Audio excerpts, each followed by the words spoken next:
A fly crawls into the man's gun barrel. He slowly plugs the muzzle with his index finger. Then he brings the gun to his ear, listening carefully to the fly struggling inside. He enjoys the feeling of deciding life and death. When he's done playing, he lets the fly go. Just moments ago, the man slaughtered everyone in the church. The only survivor was that fly. The madman walks out of the church and notices an extra horse outside. He looks surprised at first, then his face fills with contempt, because not far away, someone has come to die. He doesn't mind adding one more body to his gun. The man slowly approaches. The stranger tosses something onto the ground. A filthy black bag, soaked in blood. The madman realizes this isn't a coincidence. He places a hand near his holster, waiting for the right moment. The tension spikes instantly. Just as the man reaches for his gun, the stranger explodes into motion. Pure speed and violence. The madman tries to grab his weapon back, but he never gets the chance. Bill asks him if he's seen a man carrying a Bowie knife. The madman says no. That's not the answer Bill wants. Bill pulls out his battle axe and takes the man's head clean off. He checks the wanted poster in his hand, confirms the identity, then drops the severed head into the black bag.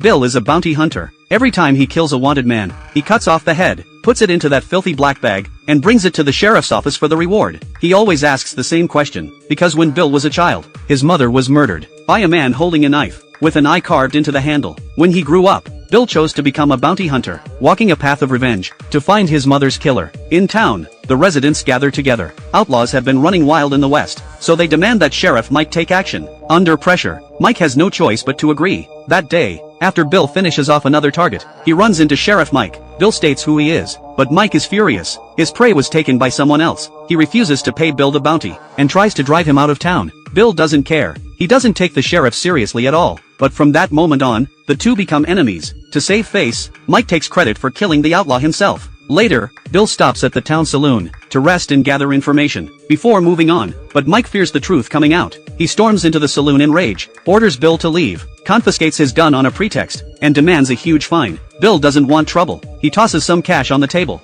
and prepares to leave. Mike isn't satisfied. He calls Bill back. Hearing the sound of a gun being cocked, Bill turns around. Mike pours out all of Bill's water and orders the townspeople not to give him any water at all. Bill swallows his anger and walks away. When Mike steps outside, he realizes his prized horse is gone. It's obvious who took it. Bill's arrogance enrages him. Mike orders his men to chase Bill down and bring both Bill and the horse back. The deputies soon catch up, but the moment Bill raises his battle axe, they freeze in fear and turn their horses around to flee. They report back that they couldn't catch him, so Mike decides to go himself. He's determined to bring Bill to justice, and that's how their deadly rivalry begins.